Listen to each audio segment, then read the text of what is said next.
Panamericana de Liderazgo Sustentable. Quiero saludarlos cordialmente, agradecerles que están acá acompañándonos. Yo les pido, por favor, que se sumen a la mesa principal. Creo que va a ser más entretenido, va a ser más interesante, va a ser más activo, más fiel reflejo de las ganas que tenemos de conversar de estos temas. No puedo partir sino agradeciendo al senador Felipe Arboe por facilitarnos este espacio, por disponerse a compartir sus ideas, sus reflexiones respecto a este tema y pienso que para poder acelerar, digamos, esta conversación vamos a partir en este conversatorio que se llama Desafíos de la Sustentabilidad desde la perspectiva público y privada. Sin lugar a dudas que este año es un año muy importante. Todas y cada una de las personas con las que he tenido la oportunidad de conversar en estos minutos previos a la actividad me han manifestado su percepción de que este es un año especial, y lo es, sin lugar a dudas. Es un año en que vamos a alojar la Cumbre de Cambio Climático en nuestro territorio. Es un año de muchos desafíos para nosotros y estamos convencidos que va a ser un año que esperamos no olvidar en mucho tiempo y que sea un punto de inflexión para nuestro país, para nuestra sociedad, para nuestra economía y para el futuro del planeta. Entonces quisiera partir con unas palabras iniciales para poder seguir con el programa. Yo les quiero transmitir una idea que tiene que ver con el liderazgo para el desafío de nuestro tiempo, y les quiero decir que no hace muchos años atrás el mundo alcanzó el acuerdo global más trascendente de nuestro tiempo, el Acuerdo de París, en el 2015, en el que adquirimos un desafío moral y creo que profesional también, que nos ha mantenido activos sin descanso a lo largo de estos años. Al poco tiempo, eso sí, ha habido anuncios de algunos países con el que, a través de los cuales iniciarían el proceso de abandono del Acuerdo de París. No me quiero referir a ninguno porque no es lo relevante.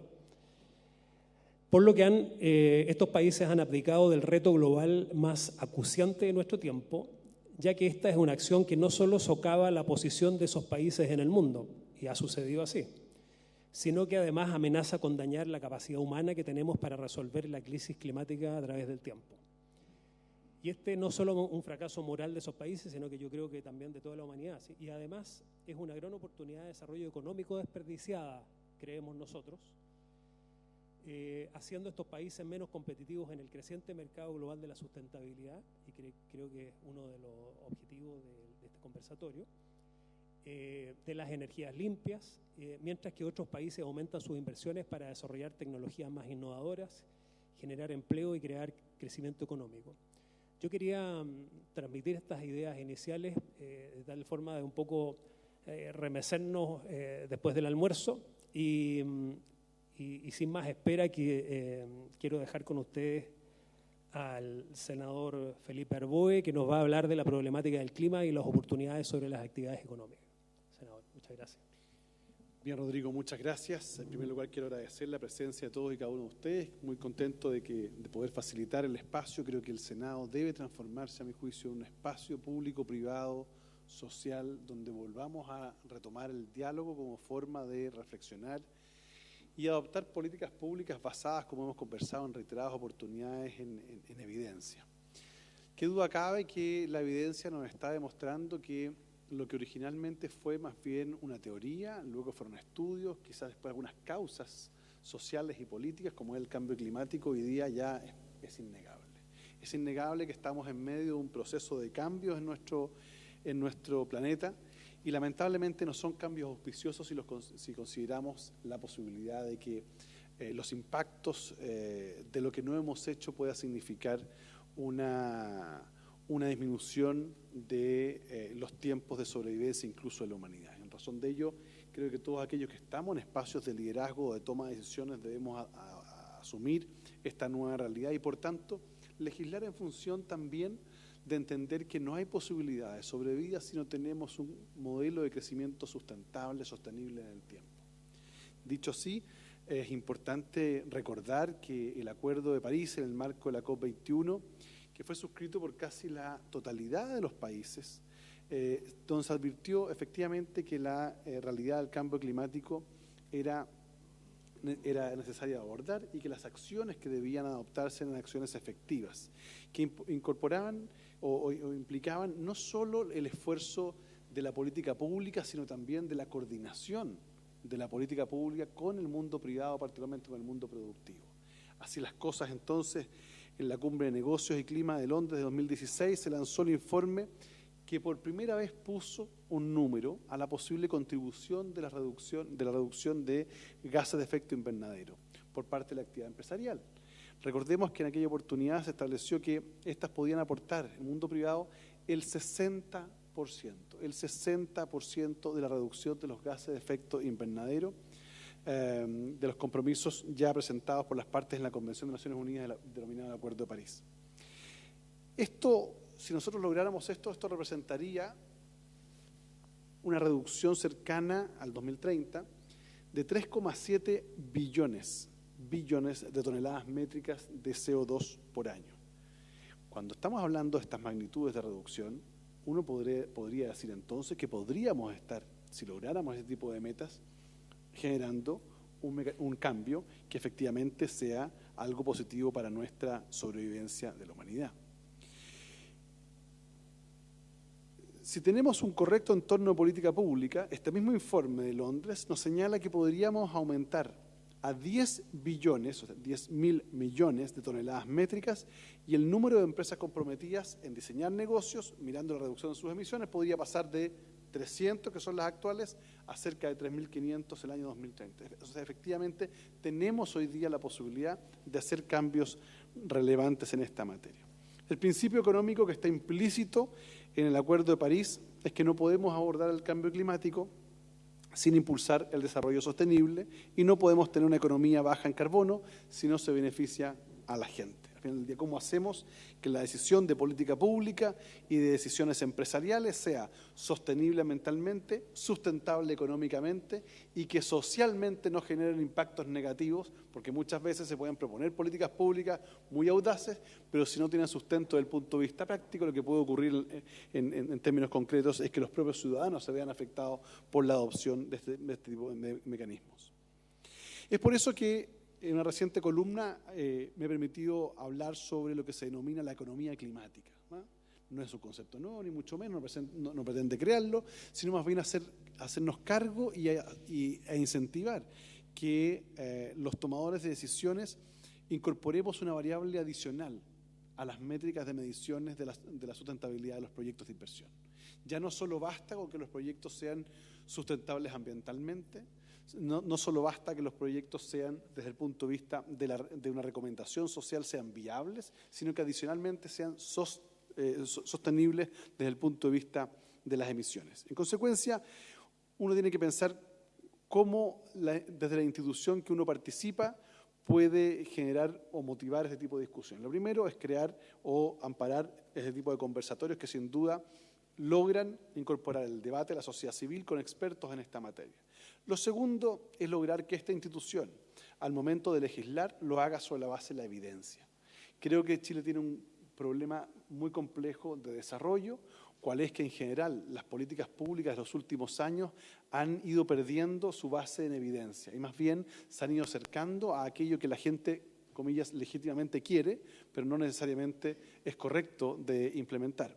Para decirlo de otra forma, el ex primer ministro británico Tony Blair, luego de una visita, una consultoría en África, señalaba que los países que logran el desarrollo no necesariamente son los que más crecen, sino los que tienen mejor gobernanza.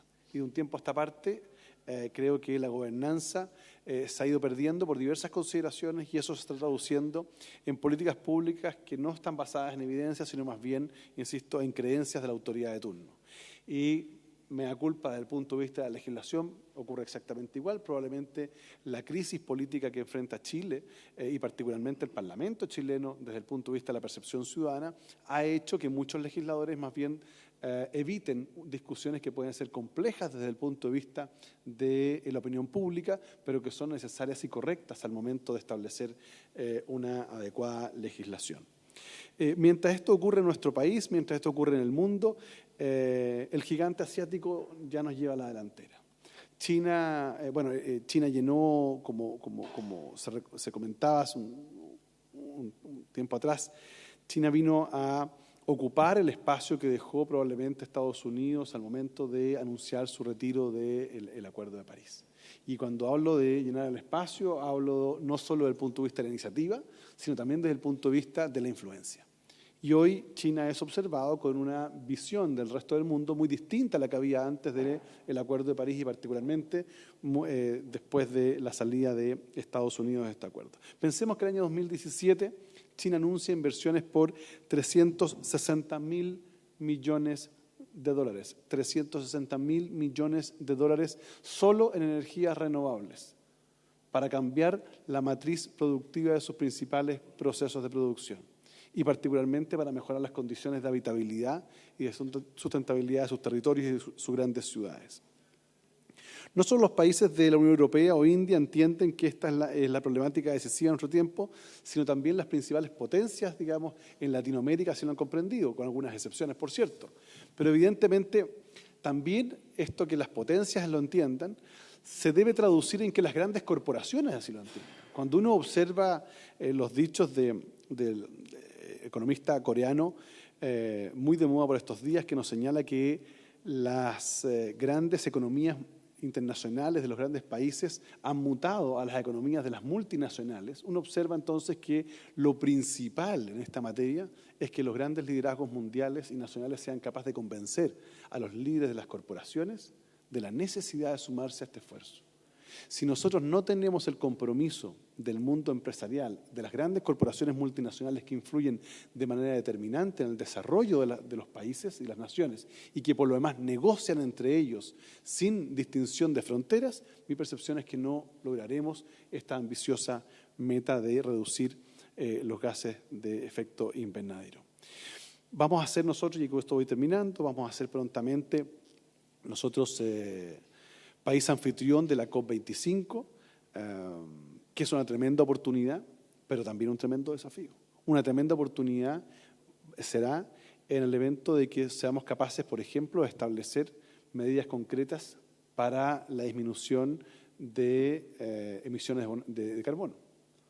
Si nosotros logramos establecer una reducción de los gases de efecto invernadero de manera concreta y un compromiso práctico de los gobiernos y particularmente del sector empresarial, mi percepción es que habremos pasado la prueba. Si no lo logramos, podrá ser una reunión más de expertos y expertas en el mundo, en este caso en Chile, sin una aplicación práctica.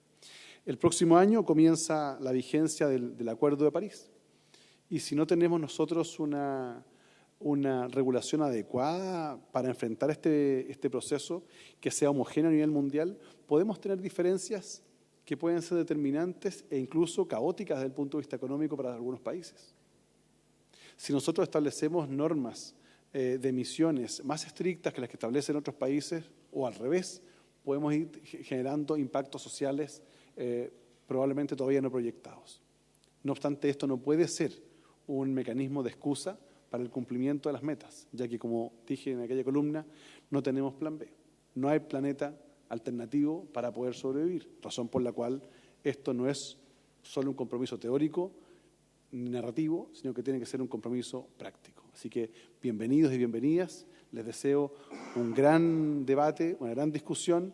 El Senado de la República abre sus puertas para ustedes y espero, como se lo decía Rodrigo, durante una reunión previa, espero que a partir del próximo año el Senado también se sume a un proceso de disminución de todo tipo de elementos contaminantes, por ejemplo, a través del cambio completo de nuestra papelería a sistemas de papelería reciclada para efecto de ir aportando en lo que nos corresponde desde el punto de vista práctico también a mejorar las condiciones de nuestro planeta. Sean todos ustedes muy bienvenidos y bienvenidas.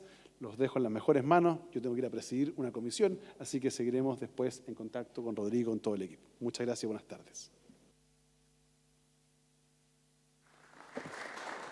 Bueno, muchas gracias nuevamente, senador Felipe Herboe. Efectivamente, este es un camino complejo, ha sido un camino largo, la verdad. Hemos tenido la posibilidad de ir siguiendo las negociaciones climáticas a través del tiempo y en ese camino nos hemos encontrado también con otros actores de otros países de la región que están preocupados, están trabajando en esta materia. Hola. Quiero pedirle a la producción que por favor nos ayude con un video que nos mandaron de Argentina la diputada Rocío Antinori, que estuvimos hace aproximadamente un mes haciendo un encuentro de similares características en el Congreso de la Nación Argentina. Lamentablemente ella no pudo venir, están en una dinámica de elecciones internas de Argentina bastante complicada, por lo que nos ha comentado. No sé si me escucha la producción, espero que sí. Bueno, un gran recuerdo que nos hace el senador Arboe, que está siendo transmitida esta sesión por TV Senado, así que vamos a tratar de poner las mejores caras posibles. ¿Quién me ayuda con producción? ¿Colegas? ¿Están en eso? Están en eso. Estamos en medio del conversatorio sobre los desafíos de sustentabilidad desde la perspectiva público y privada. Tenemos una mesa bastante concurrida. Muchas gracias, senador. Quizás les propongo que pasemos enseguida a la próxima charla. Está aquí el colega Cristian Mosela, que es el director de descarbonización de LATAM Sustentable, que nos va a hablar de la multidimensionalidad de la problemática del cambio climático. Cristian. Gracias, Rodrigo. Buenas tardes a todos y a todas. Trajimos una breve charla para poder contextualizar esto que mencionaba el senador, que nos parece sumamente relevante, que tiene que ver con poner los datos sobre la mesa, entender este fenómeno en toda su magnitud, poder distinguir lo que realmente es cambio climático de lo que no lo es, ver los efectos virtuosos que hay en algunos aspectos y los efectos viciosos que hay de cómo el cambio climático nos acelera fenómenos de sobreexplotación y desertificación que hoy día estamos enfrentando. Entonces, déjenme pasar brevemente por algunas láminas en el que pretendemos agregar algunos ingredientes de contexto con datos bien específicos. Les pido disculpas por el poco contraste de la presentación, pero voy a tratar de ir cubriendo las láminas verbalmente para que no las puedan ver con claridad. Rosita. Gracias. Sorry.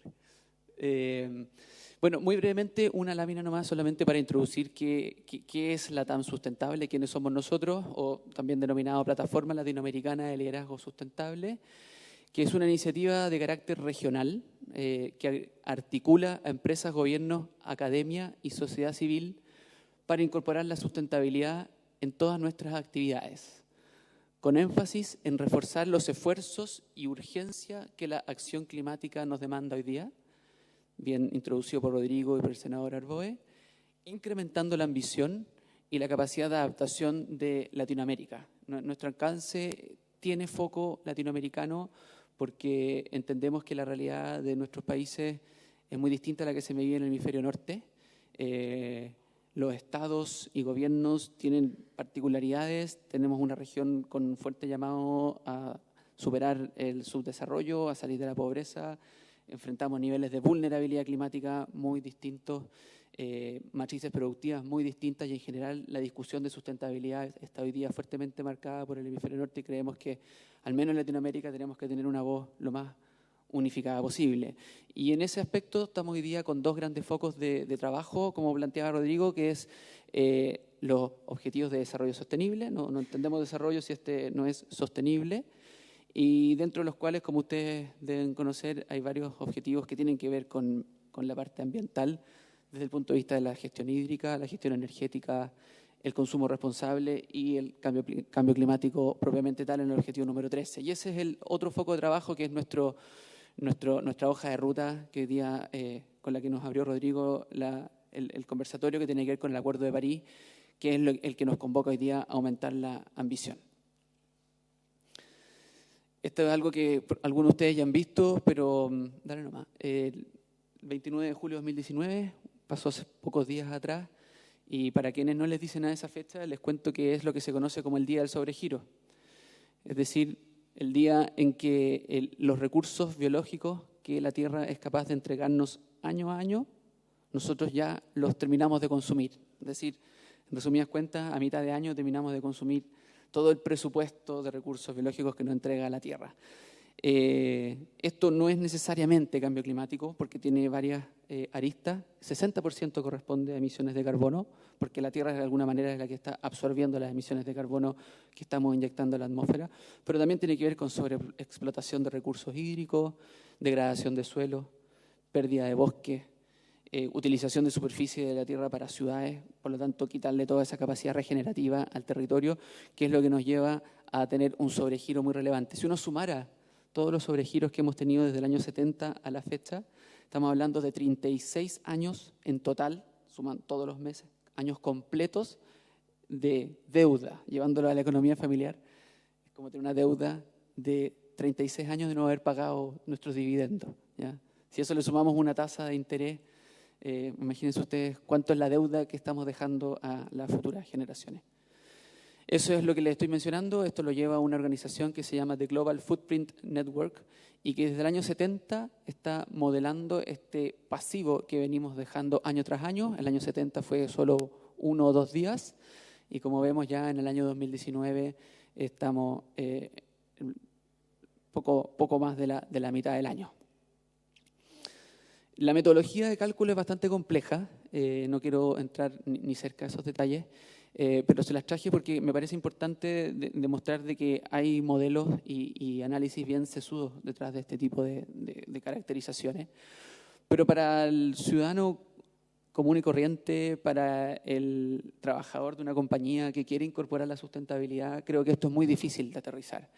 Y por lo tanto, nosotros promovemos una mirada simplificada para poder analizar el territorio y el impacto ambiental, el impacto en la sustentabilidad del negocio de una empresa, de nuestra propia actividad personal, en que lo subdividimos en 4 categorías: agua, energía, residuos y biodiversidad.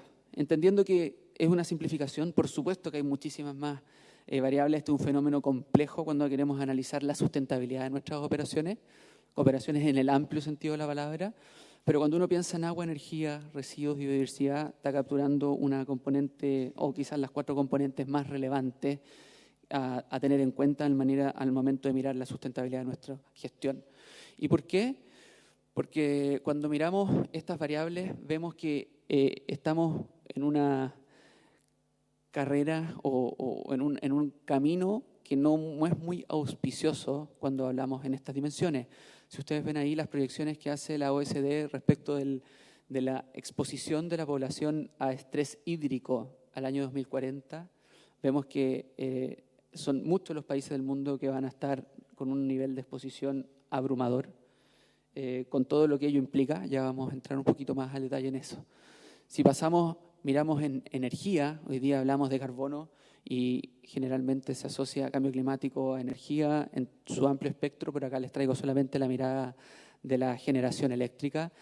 Vemos que las matrices, mientras el color más claro en la lámina, son matrices menos renovables, y vemos que en el mundo claramente dominan las matrices no renovables o muy poco renovables. Tenemos una tarea gigante en ese espacio. Cuando hablamos de residuos, creo que tenemos una dimensión más cotidiana. Todos somos generadores de residuos en el día a día y los vemos, son muy visibles en nuestro día a día. En Chile generamos un poquito más de 1 kilo al día, cada uno de nosotros en promedio en Chile, y vemos que las proyecciones en todas las regiones al año 2030 y el 2050 van al alza.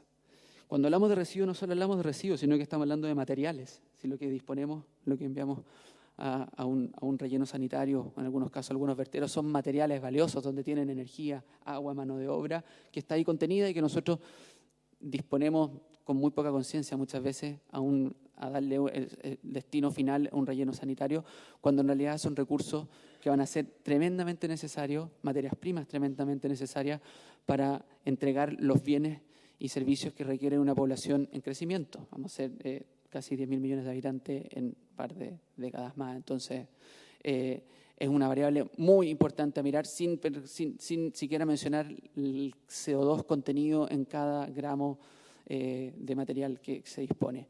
Y finalmente, cuando uno habla de biodiversidad, yo creo que todos han visto, hay un sinnúmero de de números y análisis que muestran cómo la biodiversidad del planeta se ha ido agotando. Casi la mitad de la especie hoy día está con algún grado de exposición a extinción, y en realidad, si ustedes miran las gráficas, los colores más oscuros, del tipo naranjo o rojo, la pérdida que se ha observado de biodiversidad en distintos ecosistemas, y vemos que hay vastas regiones en el planeta que ya tienen una pérdida acumulada sobre el 40%. No quiero ser catastrofista con esto, pero creo que es importante ponerlo en perspectiva, y estos son 4 variables fundamentales para entender el contexto ambiental en que se encuentra el planeta. Y con eso no quiero decir que esto es cambio climático, ni tampoco quiero decir que no lo es, porque son fenómenos que en algunos casos están íntimamente ligados, y en otros el cambio climático es un agente estresor adicional a esta carga ambiental que le estamos imprimiendo al planeta. Pero ¿cuál es el origen de todo esto? Esto es un fenómeno que muchos autores lo han denominado la gran aceleración. No sé si es un concepto que les suena familiar, pero cuando uno observa prácticamente cualquier variable de producción, partiendo por crecimiento de la producción, consumo, viajes aéreos, cualquier variable que podamos medir hoy día y que tenga que ver con nuestros patrones de consumo y hábitos de vida, vemos la curva que ustedes ven ahí, que es una aceleración dramática que ocurre del año 50 en adelante, como consecuencia de la capacidad de industrializar los procesos productivos, por cierto, como consecuencia de una población que crece a tasas nunca antes vistas, y como consecuencia de una población que quiere vivir con un estándar de vida legítimamente muy superior al que teníamos años atrás. Y esa curva, la verdad que yo le hice un extracto de algunos gráficos nomás, es la misma en prácticamente cualquier variable que uno quiera ver: teléfonos, vehículos motorizados, turismo internacional, construcción de represas, lo que se les ocurra, van a ver una curva de ese tipo, que como consecuencia obviamente genera una curva muy similar cuando miramos variables ambientales. La primera a la izquierda es concentración atmosférica de CO2, lo que es el driver fundamental de lo que mueve las negociaciones climáticas, y sobre lo que vamos a profundizar en unas láminas, pero por lo que me lo voy a saltar. Pero el metano también es una variable muy relevante asociada a la degradación de materia orgánica, ¿cierto? Desastres naturales climáticos, algo que vamos a mencionar muy brevemente, consecuencia del cambio climático directamente. Pérdida de bosque y selva, en alguna medida por el cambio climático, en otra medida producto de los hábitos de consumo. Entonces vemos que estamos imprimiendo una huella ecológica inmensa al planeta, y todo en este contexto de la gran aceleración. Ahora, ¿qué rol juega el cambio climático? Es bien complejo aislarlo, esto no es lineal, ni variables absolutamente dependientes, ni 100% independientes, pero acá vemos el cambio climático como un agente estresor.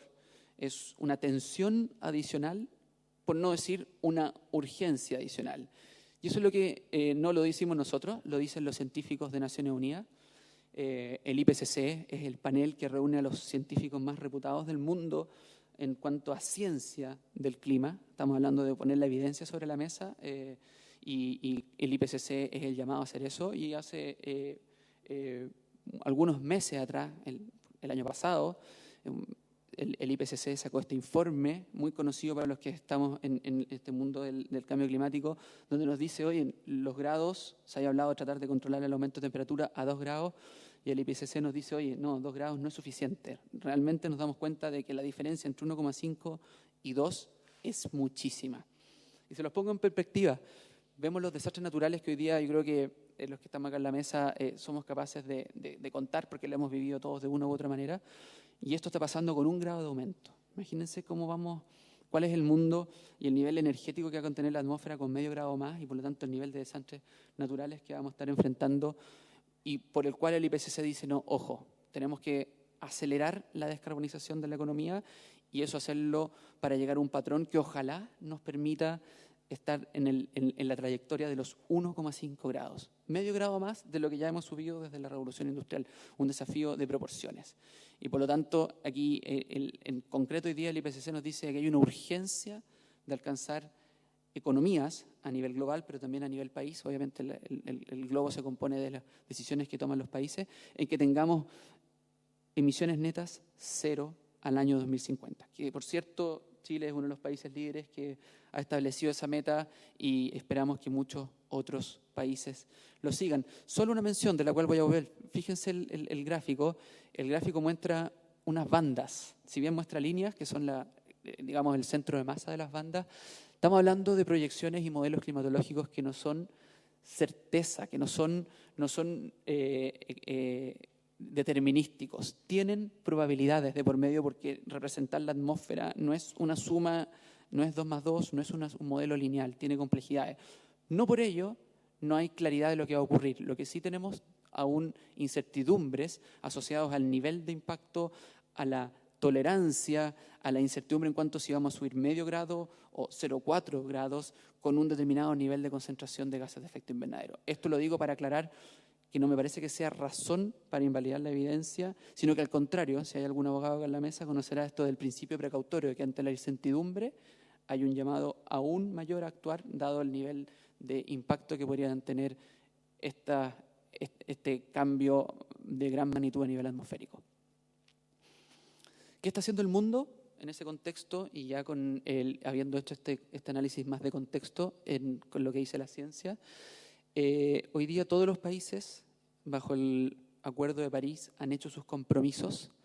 Ahí vemos un mapa de los distintos países del globo con cuál ha sido su aproximación para poder cumplir con la meta que ellos han puesto sobre la mesa.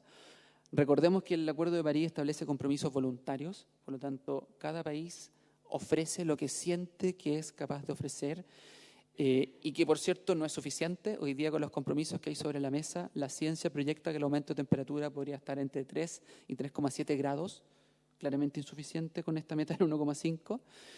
Pero lo pongo sobre la mesa porque me parece importante ver de que cada país ha hecho su esfuerzo y además cada país ha jugado su ficha de alguna manera con distintas aproximaciones. Algunos países quieren hacerlo todo con esfuerzos locales, otros países dicen yo quiero hacer un esfuerzo local con colaboración del resto del mundo y economías con las que yo pueda armar algún tipo de proyecto más global. Y otros países han planteado algunas aproximaciones más bien quizás no tan específicas, no tan claras, que necesitamos que se clarifiquen en esta COP. Parte del llamado de esta COP, de la COP25, necesitamos aumentar la ambición, la lámina anterior, y necesitamos homogenizar los compromisos de los países. Si queremos comparar lo que está diciendo Chile con lo que está diciendo Perú, con lo que está diciendo Indonesia, con lo que está diciendo Bangladesh, necesitamos tener compromisos que sean comparables. Y eso es todo un trabajo que se está haciendo en el marco de las negociaciones internacionales. Pero más en concreto aún, estamos hablando de los países y sus compromisos, y los compromisos tienen dos ámbitos. Claramente tienen más, pero déjenme simplificar esto para lo que nos reúne hoy día. Tiene un ámbito que es la mitigación, y cuando hablamos de mitigación estamos hablando netamente de reducir las emisiones de gases de efecto invernadero de manera de alcanzar la carbono neutralidad a alguna fecha durante la segunda mitad de este siglo. Y eso es un esfuerzo mayor. Como les decía, hoy día estamos a mitad de camino. Si seguimos los compromisos como están sobre la mesa, no vamos a estar ni en la mitad de lo que hoy día la ciencia nos está pidiendo a gritos que se haga. Y por otro lado, tenemos esto ya no sé cómo llamarlo, pero es aquí donde de repente las palabras como emergencia, crisis aparecen, porque hay un requerimiento de adaptación que escapa a los órdenes de magnitud que no se podría imaginar. ¿Y qué quiero decir con esto? Si ustedes miran los dos gráficos que tenemos al frente, el de la izquierda muestran la cantidad de billones que se han gastado en los últimos años, desde 1970, si no me equivoco, a la fecha, no sé si alguien que está más cerca me corrige, 1980, ¿cierto? A la fecha, en desastres naturales, y donde vemos claramente que ha habido un incremento en los gastos en producto de reconstrucción y costos de los desastres naturales, entendiendo que la infraestructura se ha ido robusteciendo, pero así todo no ha sido capaz de solventar el nivel de fuerza con que hoy día la naturaleza nos impacta en el día a día. Y a mano derecha vemos una apertura de cómo los desastres naturales se distribuyen por tipo de desastre. Y si ustedes ven la primera parte de cada columna, la parte azul y la parte verde, corresponde a desastres naturales asociados a agua, El 80% de los desastres naturales en el mundo tienen que ver con agua, y agua ya sea en exceso o agua en escasez. Irónicamente, somos agua, la vida existe gracias al agua, y hoy día el agua es la que nos está dando las lecciones. En rojo vemos los terremotos, que es algo que escapa al control antropogénico. Sin perjuicio de ello, vuelvo al gráfico de la izquierda, esa columna que se ve como arrancada del año 2011 tiene que ver con el terremoto de Japón, que fue costosísimo y que obviamente eso implicó un impacto de infraestructura sin precedente. Dale nuevo. ¿Y por qué nosotros quisimos titular esta breve charla como la complejidad y la multidimensionalidad? Yo creo que la multidimensionalidad ya la han ido viendo, pero la complejidad la quisiera simplificar en un concepto específico, y tiene que ver con lo que ustedes ven ahí. Esas son las proyecciones del IPCC de la proyección de aumento de temperatura en distintas regiones del planeta. Esto es información oficial, debe ser el estado del arte en cuanto a proyecciones de aumento de temperatura.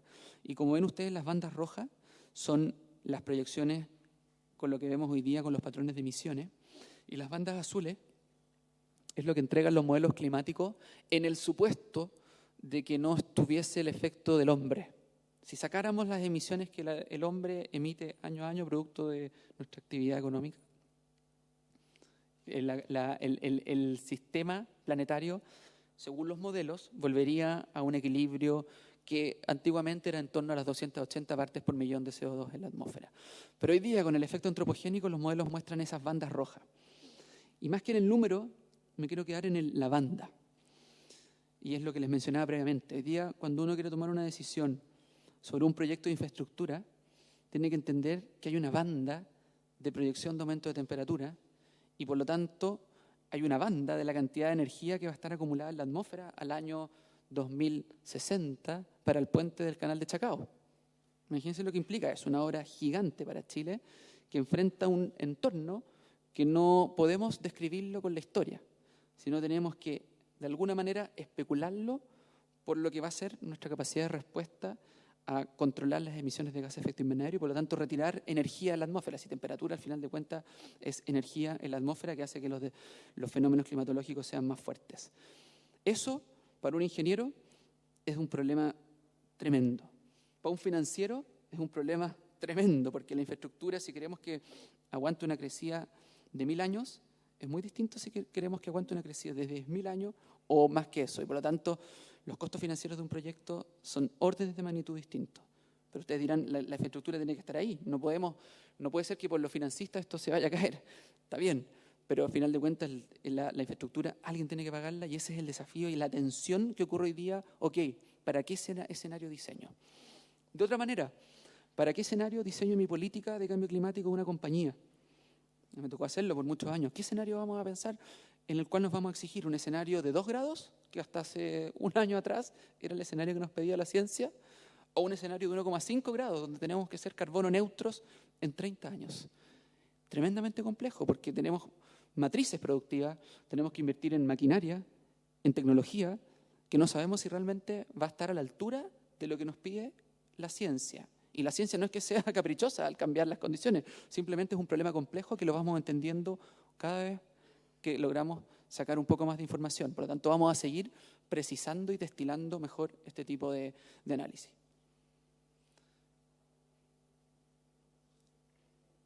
Obviamente esto no es un desafío solo para el sector privado. Imagínense los desafíos regulatorios que hay detrás de esto, y por eso me gusta que estemos conversando de esto en este lugar. Lo que ven ustedes ahí no es más que las leyes o proyectos de ley que hay hoy día. Y si yo les contara, esa lámina no tiene muchos años, debe tener 3, 4 años. Cada vez que tengo que volver a presentarla, lo que está en signo de interrogación ya no está en signo de interrogación, ya hay un nuevo proyecto de ley o una nueva ley que se está convirtiendo en realidad, o que ni siquiera pasó por los signos de interrogación porque se procesó muy rápidamente, como por ejemplo fue la ley de las bolsas plásticas, que honestamente no alcancé a ponerla nunca en esa lámina, pasó muy rápido y se convirtió en realidad. ¿Qué quiero decir con esto? Un desafío para el legislador, es un desafío para los políticos, es un desafío para los regulados, porque el mundo cambia tan rápido que anticiparlo para quienes están en las áreas de sostenibilidad o quienes están preocupados de estos ámbitos Es muy complejo, es tremendamente complejo. Por eso volvemos a la multidimensionalidad y complejidad del fenómeno. Y además hay muchísimas componentes que son muy difíciles de comentar en una exposición tan breve, pero que pasan desde, bueno, ¿quiénes son los responsables de esto? Ustedes habrán escuchado esta clásica discusión entre el mundo desarrollado, es el principal causante de esto, ¿por qué nosotros, países en vías de desarrollo, tenemos que sacrificar crecimiento? Una discusión que a mi juicio ya hoy día está obsoleta, pero que todavía hay algunos que la tratan de relevar, o por último algunos dicen, ok, nosotros no hacemos parte del problema, pero en una medida menor, porque hay otros que tienen una responsabilidad histórica mayor. Hay un concepto que surge que se llama justicia climática. Nosotros tenemos capacidad de hacernos cargo de este problema en la medida en lo que nos permite nuestra economía y el sinnúmero de desafíos que tenemos de salud, de pensiones, de educación, etcétera, etcétera, etcétera. Entonces, bueno, ¿cómo distribuimos la carga? Probablemente no todos los países podemos llevar la misma mochila y eso el Acuerdo de París lo reconoce y sincera que la mochila hay que ponerla de acuerdo a nuestra capacidad de escalar y qué tan entrenados estamos. Y es un problema muy complejo de ponerlo en esto que yo les decía de homogenizar las contribuciones. Después, el segundo ícono, la tecnología. ¿Cuánto creemos que tenemos que resolver este problema con la tecnología actual? Con las proyecciones de las disrupciones tecnológicas que vemos que están, a mí me tocó estar evaluando proyectos de energía renovable desde 2006, cuando se veían, no se veía ni siquiera en esta década, sino que en la siguiente. Los mejores estudios decían eso y vemos cómo son realidad desde hace ya varios años. Entonces, ¿cómo manejamos esta tensión entre adoptar tecnologías que hoy día son caras, necesarias para hacernos cargo del problema, versus, como se diría en buen chileno, chutear un poquito la pelota para adelante y esperar que la disrupción tecnológica nos ayude a resolver el problema? Con el riesgo que ello implica y este principio precautorio que yo les decía. Tenemos riesgos inmensos y por lo tanto hay que hacerse cargo ahora, con recursos escasos. Y ahí vamos al tercer punto, recursos escasos que obviamente en muchos espacios de medidas, no en todos, pero en muchos nos implica sacrificar en alguna medida crecimiento y dejar que grupos vulnerables sigan siendo aún más vulnerables. Vemos en el cuarto lo que significan hoy día los fenómenos migratorios. Hoy día existen muchos migrantes climáticos en el mundo. Ya hoy día quizás en Latinoamérica los vemos más bien por situaciones de inestabilidad política, pero va a ser cada vez más común ver migrantes climáticos. Y eso es otro tremendo desafío para nuestras políticas de integración y de aceptación de migrantes. La agenda de género, un tremendo tema. Hay muchos estudios que muestran cómo el cambio climático afecta más a las mujeres que a los hombres. Tremendo tema. Y por último, los grupos vulnerables, en todo su espectro, pero quise poner ese ícono porque los niños son los que van a pagar esta cuenta. Partí con el Día del Sobregiro, que es una deuda que estamos dejando de al menos 50, 60, 80 años, depende de la tasa de descuento que implique esto, y la tasa de descuento tiene una lógica de cómo uno la asigna, y probablemente es una tasa bastante más alta de la que uno estaría acostumbrado a evaluar este tipo de proyectos en el mundo financiero. Hago la similitud porque eso nos ayuda a entender la magnitud de la deuda histórica que estamos dejando. Y bueno, la agenda para hacerse cargo de esto es muy amplia.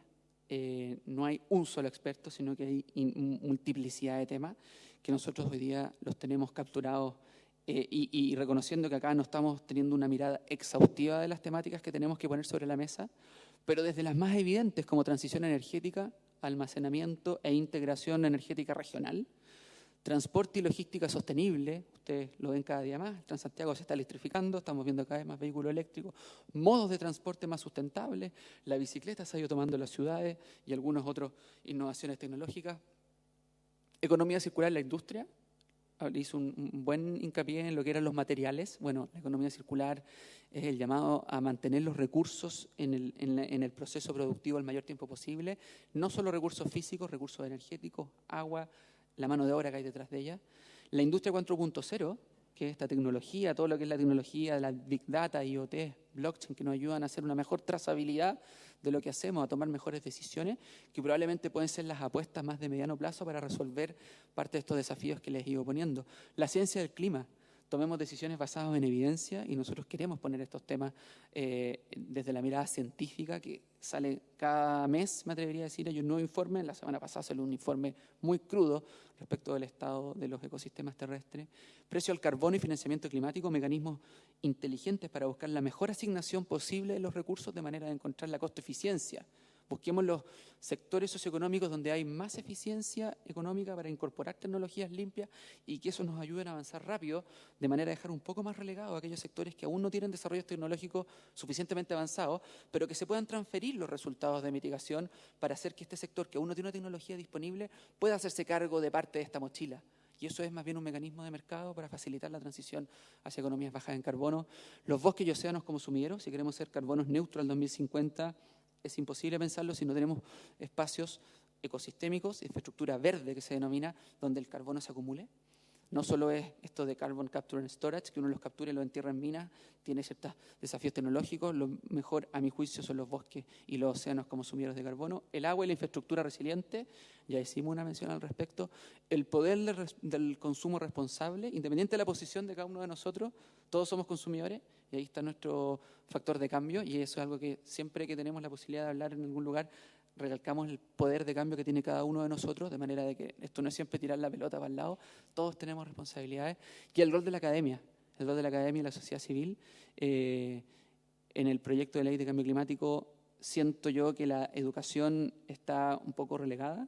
Quienes van a vivir un mundo muy restringido en carbono son los niños. Quienes van a tener que hacerse cargo de los procesos adaptativos con un clima mucho más extremo son las nuevas generaciones, y la academia probablemente es el llamado a ayudarnos a aterrizar estos desafíos climáticos globales, a aterrizarlo a una problemática local, la problemática chilena. Sabemos que con esto nos quedamos cortos en muchos temas que están fuera, pero al menos esta es la agenda temática que tenemos, que vamos a cubrir uno por uno durante la COP, en una agenda paralela, todas las tardes, donde están cordialmente invitados a ayudarnos a encontrar gente que pueda incorporar contenido y empresas, instituciones que les interesen estos temas y que nos ayuden a darle forma a esto, porque creemos que es fundamental aterrizar el debate de la COP, que es política global, difícil de aterrizar en nuestro día a día, a algo que sí está en nuestro día. ¿Hay una más, creo? Eso sería. Muchas gracias por su atención. Muchas gracias, Cristian. Bueno, hay muchísimos temas sobre la mesa. Este es el momento de que los conversemos. De partida, yo pienso que desde la perspectiva tanto de Cristian como del senador Arboe, hay un tema de liderazgo que es fundamental. Hay un tema de dar cuenta que estamos en una transición, que es la correcta, que es suficiente, está en duda. Y también creo que el tema de la acción climática y la ambición son temas que están aquí sobre la mesa, así que está la palabra dada para quien quiera tomarla.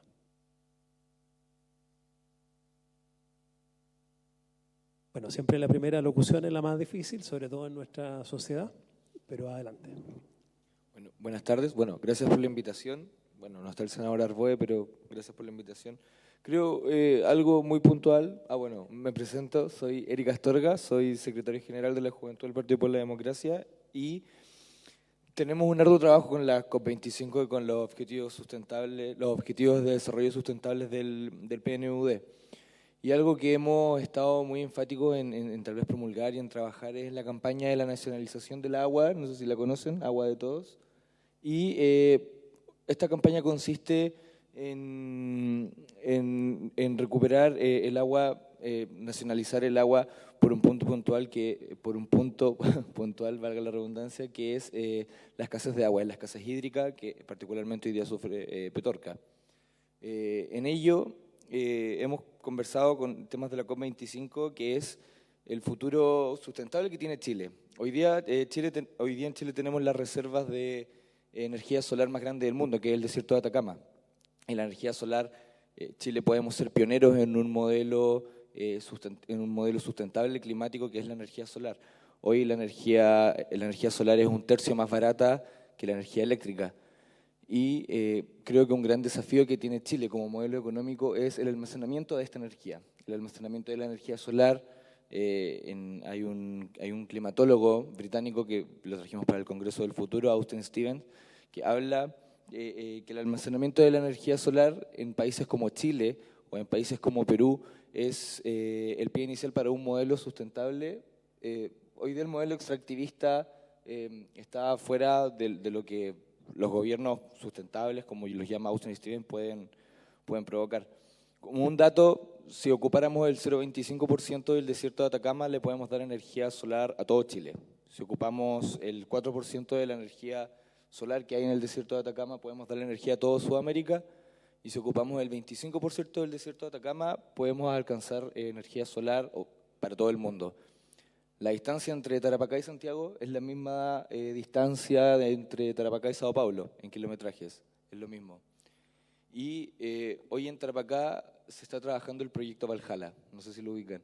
El proyecto Valhalla es un proyecto el cual consiste en crear espejos de agua para la reserva energética. Es una matriz de agua que va a funcionar a 350 kilowatts sobre el 25% que puede alcanzar una energía, una matriz de carbono, una matriz convencional. Así que eso creo que un punto importante en el Estado chileno en la COP25 y en los parlamentarios es empezar con las políticas públicas de cambio climático. Y creo que la energía solar en Chile es el pie inicial para un modelo sustentable en los próximos 30 años. Creo que un desafío importante de la COP25 en Chile es pensar un modelo climático sustentable en Chile en los próximos 30, ojalá 40 años. Así que eso. Bueno, muchas gracias. Está dada la palabra, por favor, anímense.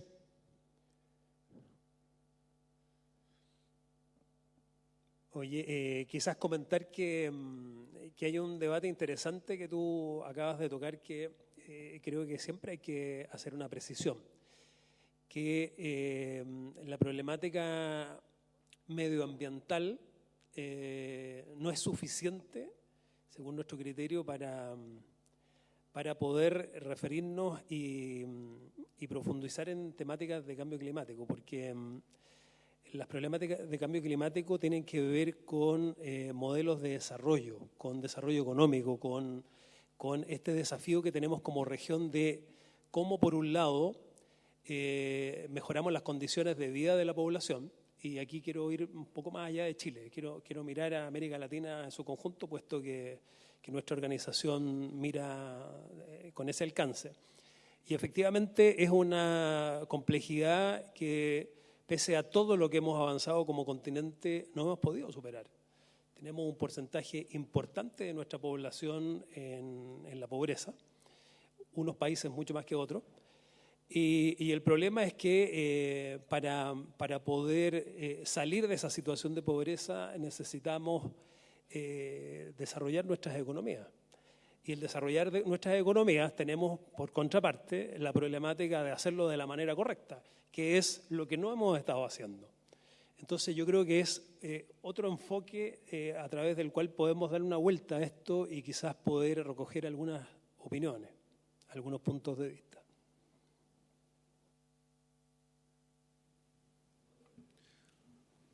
Hola, ¿qué tal? Mi nombre es Cristian Fuentes y vengo en representación de la empresa CAFA, que es una empresa que se dedica al desarrollo de proyectos de ingeniería y fomentos de negocios asociados también en este caso a energía y desarrollo sustentable. Y totalmente de acuerdo con lo que dice Rodrigo, que es el tema de la mirada, y por eso está en cuanto a cómo nosotros como sociedad, y tiene que ver también cómo nosotros resolvemos desde el punto de vista de las ingenierías las distintas soluciones que tenemos en el día a día, de ir transformando lo que nosotros normalmente vemos como desechos, la basura, el 1,2 kilos que tiramos todos los días, pero en vez de verlo como basura, verlo como fuente o materia prima para generación de energías, o lo que significa el desarrollo de los proyectos inmobiliarios en donde usamos sin darnos cuenta el agua al lavarnos las manos y cae por el alcantarillado y tener el concepto de que puede ser esa agua reutilizada, como lo que actualmente está en trámite del sistema de aguas grises para poder regar nuestros jardines. El tema de la reutilización o la utilización de los productos en una cadena de procesos o secuencias de requerimientos antes que se transforme en desecho. Por ejemplo, la misma agua que antes de ser botada al alcantarillado y dije para poder regar los jardines, puede ser utilizada en un sistema de riego o flujo para poder calefaccionar las casas. Y de esa forma nosotros también vamos eliminando lo que son los requerimientos externos o fuentes eléctricas que también, por supuesto, contaminan. El hecho de poder pensar también que desde el punto de vista eléctrico tenemos que estar siempre conectados a una red, con el sistema interconectado central y poder y no tener que estar pensando en fuentes independientes que puedan permitir generar electricidad o fuentes de agua que no requieran de la construcción o de la emisión de ciertas fuentes de la construcción que por construir ya se emiten fuentes de CO2. Entonces va en cómo es que nosotros vamos pensando en nuestro día a día para poder ir pensando, para poder generando soluciones que no requieran de emisiones, pero que también implique la reducción o el pensar de lo que nosotros vamos necesitando en el día a día, que normalmente vemos como residuos, que no lo son. Por ejemplo, una de las cosas que nosotros estamos trabajando actualmente es el tema de poder reutilizar todo lo que son los productos de construcción como desecho, luego de la construcción de un edificio, para poder recuperar áreas urbanas y poder utilizarlas después para poder construir áreas de interés urbano, pero que por consecuencia de su utilización implica menos contaminación. Unir puntos de negocio que implique un origen y un destino, que comúnmente hoy día, por ejemplo, la construcción, todo lo que significa excavación y lo que signifique requerimientos de relleno, normalmente se ven por separado. Unirlos en un origen y un destino común implica automáticamente reducir una línea de transporte que implica una reducción de emisión del transporte directo por efecto de uso de los camiones. Entonces, el criterio en cómo nosotros vamos resolviendo nuestro día a día y podamos transformar lo que nosotros hoy día vemos como soluciones, cómo es que efectivamente puede generar una solución a lo que hoy día nosotros tenemos por efecto de los gases invernaderos. Eso básicamente.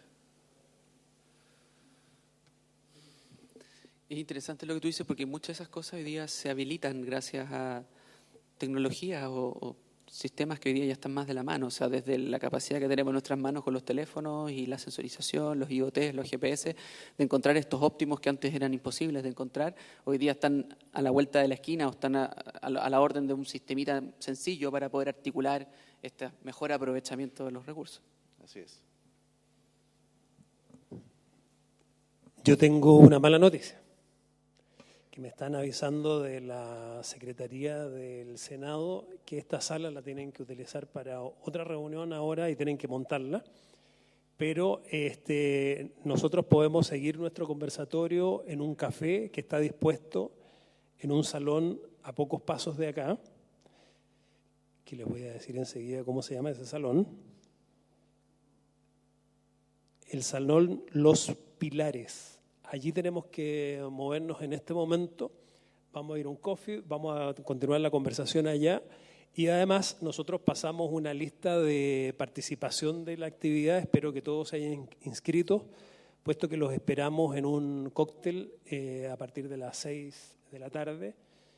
Quizás María Pía nos ayudas con la dirección del cóctel. Hola, es Presidente Patre y Ordóñez, 3784, estamos en Ñuñoa, la empresa Casa Ingeniería, y yo estaba viendo, pensé que venía la gente de Argentina, pero parece que no vino, ¿no? Porque cuando estuvimos... El video lamentablemente no lo pudimos ver, pero... Tuvimos una reunión similar a esta en Buenos Aires, donde participaron diputados y senadores de Argentina. Y ellos nos invitaron, incluso estuvimos en el Congreso, en el diputado y anduvimos en metro. Entonces yo también quería invitarlos a que el metro nos queda muy bien. Estamos aquí a la salida en Catedral, se llama, parece, y la línea 3, no tenemos que hacer transbordo ni nada. Y estamos ahí cerca de del metro Frey se llama, parece. Sí. Eso. Y están todos cordialmente invitados para que sigamos la conversación allá a las 6 de la tarde, los esperamos con un cóctel. Bueno, por lo pronto, invitados al Salón Los Pilares para el coffee break y seguir conversando, ¿les parece? Muchas gracias.